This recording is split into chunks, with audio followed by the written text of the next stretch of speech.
ஒரு அடர்ந்த காட்டுப்பகுதியை ஒட்டி அமைந்திருந்த கிராமம் அது. அந்த ஊர் எல்லையில் ஒரு பெரிய ஐயனார் சிலை குதிரை வாகனத்துடன் கம்பீரமாக இருக்கும்.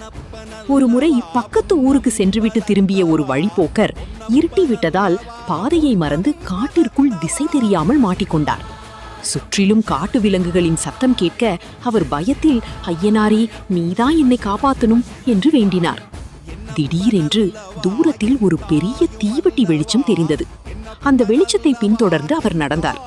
கொஞ்ச நேரத்தில் அவர் தன் உயிரை காப்பாற்றிக் கொண்டு ஊர் எல்லைக்கு வந்து சேர்ந்தார். அங்கே அந்த தீவட்டி வெளிச்சம் ஐயனார் சிலையின் காலடியில் மறைந்தது.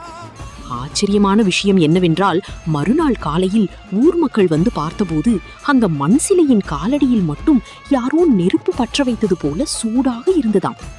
இன்றும் பல கிராமங்களில் ஆபத்து காலங்களில் ஐயனார் வழித்துணையாக வருவார் என்பது மக்களின் அசைக்க முடியாத நம்பிக்கை. நீதி: இக்கட்டான சூழலில் நாம் வைக்கும் முழுமையான நம்பிக்கை நமக்கான பாதையை தானாக காட்டும்.